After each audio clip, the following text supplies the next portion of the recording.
ಹುಬ್ಬಳ್ಳಿಯ ವರೂರಿನ ಜೈನ ತೀರ್ಥಂಕರ ಮಹಾಮಸ್ತಕಾಭಿಷೇಕ ಹಿನ್ನೆಲೆ ಜಿನಬಿಂಬ ಪ್ರತಿಬಿಂಬ ಸುಮೇರು ಪರ್ವತ ಲೋಕಾರ್ಪಣೆ ಮಾಡಲಾಗಿದೆ.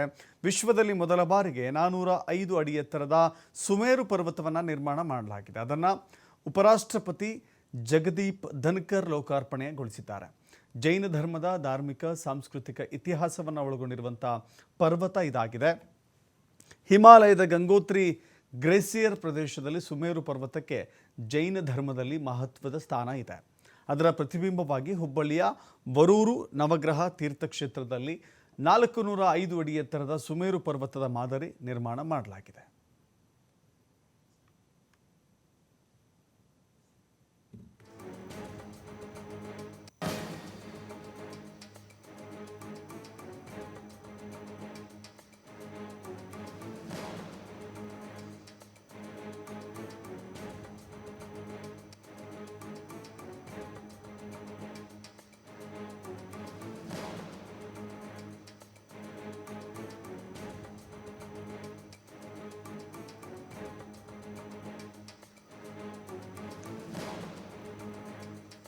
ಸುಮೇರು ಪರ್ವತದ ವಿಶೇಷಗಳ ಬಗ್ಗೆ ನಮ್ಮ ಪ್ರತಿನಿಧಿ ಯಲ್ಲಪ್ಪ ಪ್ರತ್ಯಕ್ಷ ವರದಿ ಕೊಟ್ಟಿದ್ದಾರೆ, ನೋಡೋಣ.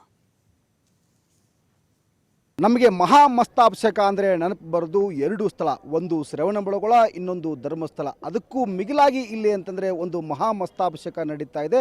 ಅದು ಹುಬ್ಬಳ್ಳಿ ತಾಲೂಕಿನ ವರೂರಿನ ಒಂದು ನವತೀರ್ಥ ಕ್ಷೇತ್ರದಲ್ಲಿ. ಈ ಒಂದು ಕ್ಷೇತ್ರದಲ್ಲಿ ಒಂದು ವಿಶೇಷವಾದಂತಹ ಒಂದು ಮಹಾಮಸ್ತಾಭಿಷೇಕ ಮಾಡ್ತದೆ. ಈ ಮಹಾಮಸ್ತಾಭಿಷೇಕದ ಹಿನ್ನೆಲೆಯಲ್ಲಿ ಒಂದು ಸುಮೇರ ಪರ್ವತವನ್ನು ಇಲ್ಲಿ ಅಂತಂದರೆ ನಿರ್ಮಿಸಲಾಗಿದೆ. ಸುಮೇರು ಪರ್ವತ ಅಂದರೆ ಸುಮಾರು ಇಲ್ಲಿ ಅಂದರೆ 5 ವರ್ಷಗಳಿಂದ ಈ ಒಂದು ಕಟ್ಟಡವನ್ನು ಇಲ್ಲಿ ಅಂತಾರೆ ನಿರ್ಮಿಸಲಾಗ್ತಾ ಇದೆ. ವಿಶೇಷವಾದಂತಹ ಒಂದು ಇಂಜಿನಿಯರ್ ಈ ಒಂದು ಪ್ಲ್ಯಾನನ್ನು ಮಾಡಿ ಜಗತ್ತಿನಲ್ಲಿಯೇ ಪ್ರಥಮವಾದಂತಹ ಒಂದು ಸುಮೇರ ಪರ್ವತವನ್ನು ಈಗಾಗಲೇ ನಿರ್ಮಾಣ ಮಾಡುವಂತಹ ಕೆಲಸವನ್ನು ಮಾಡಲಾಗ್ತದೆ. ಇಲ್ಲಿರುವಂತಹ ಓರ್ವ ಸ್ವಾಮೀಜಿ ಅಂದರೆ ಗುಣಧರಾನಂದ ಸ್ವಾಮೀಜಿ ಇಲ್ಲಿ ಏನಾದರೂ ಒಂದು ಮಾಡಬೇಕು ಅಂತೇಳಿ ಒಂದು ತೀರ್ಮಾನ ಮಾಡಿ ಸುಮಾರು 405 ಅಡಿ ಎತ್ತರದ ಒಂದು ಸುಮೇರ ಪರ್ವತವನ್ನು ಈಗಾಗಲೇ ಅಂತಂದರೆ ನಿರ್ಮಾಣ ಹಂತವನ್ನು ತಲುಪಿದೆ. ಇವತ್ತು ಈಗಾಗಲೇ ಅಂತಂದರೆ ದೇಶದ ಉಪರಾಷ್ಟ್ರಪತಿ ಇಲ್ಲಿ ಈ ಒಂದು ಸುಮೇರ ಪರ್ವತವನ್ನು ಉದ್ಘಾಟನೆ ಮಾಡಿದರೆ, ಲೋಕಾರ್ಪಣೆಗೊಂಡಿದ್ದಾರೆ. ಇದರ ವಿಶೇಷತೆಯನ್ನು ನೋಡಿದಾಗ ಜಗತ್ತಿನಲ್ಲೇ ಒಂದು ಪ್ರಥಮವಾಗಿರುವಂತಹ ಒಂದು ಸುಮೇರು ಪರ್ವತ.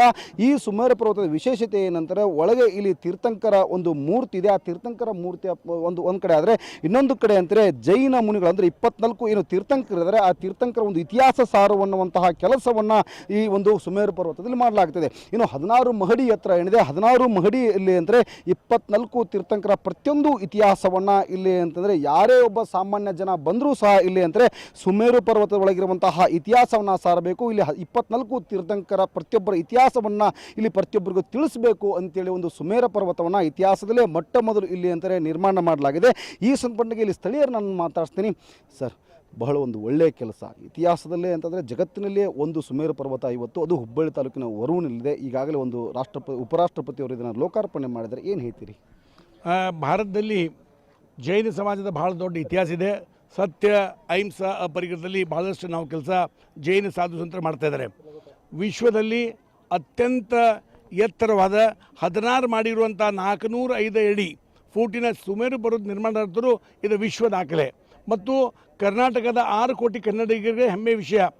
ಪರಂ ಪೂಜ್ಯ ಆಚಾರ್ಯ ಗುಣಿಧರನಂಜಿ ಸಾಗರ್ ಮಹಾರಾಜರ ನೇತೃತ್ವದಲ್ಲಿ ಭಾರತದ 100 ಜೈನ ಸಾಧು ಸಂತರ ಸಾನ್ನಿಧ್ಯದಲ್ಲಿ ಪರಂ ಪೂಜ್ಯ ಧರ್ಮಸ್ಥಳದ ಪೂಜ್ಯ ವೀರೇಂದ್ರ ಹೆಗ್ಡೆಯವರ ಅಧ್ಯಕ್ಷತೆಯಲ್ಲಿ ಇದೊಂದು ಐತಿಹಾಸಿಕ ಘಟನೆ, ಒಂದು ಐತಿಹಾಸಿಕ ದಾಖಲೆ.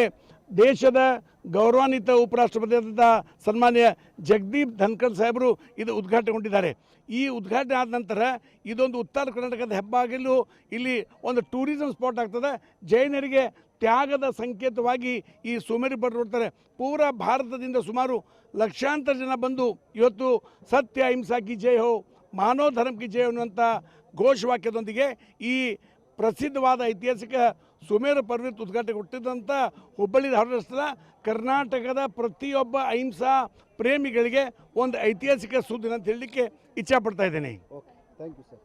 ಈಗಾಗಲೇ ನಮಗೆ ಇದು ಬಹಳಷ್ಟು ಹೆಮ್ಮೆಯ ವಿಷಯ. ಯಾಕೆಂದರೆ ಜಗತ್ತಿನಲ್ಲಿಯೇ ಒಂದು ಪ್ರಥಮವಾಗಿ ಅದು ಸುಮೇರ ಪರ್ವತ ನಿರ್ಮಾಣವಾಗಿದ್ದು ಹುಬ್ಬಳ್ಳಿ ತಾಲೂಕಿನ ಒಂದು ಊರಿನಲ್ಲಿ, ಮತ್ತು ಅಷ್ಟೇ ಸಹಿತ ಒಂದು ಐತಿಹಾಸಿಕ ಇಲ್ಲಿ ಅಂದರೆ ಒಂದು ಪ್ರವಾಸಿ ತಾಣವನ್ನಾಗಿ ಮಾಡಬೇಕು ಅಂತೇಳಿ ಇಲ್ಲಿರುವಂತಹ ಸ್ವಾಮೀಜಿಗಳು ತೀರ್ಮಾನ ಮಾಡಿದರೆ, ಅದಕ್ಕಾಗಿ ಸುಮೇರ ಪರ್ವತ ಈಗಾಗಲೇ ಸಿದ್ಧಗೊಂಡಿದೆ ಮತ್ತು ಉಪರಾಷ್ಟ್ರಪತಿ ಇದನ್ನು ಲೋಕಾರ್ಪಣೆಗೊಳಿಸಿದ್ದಾರೆ.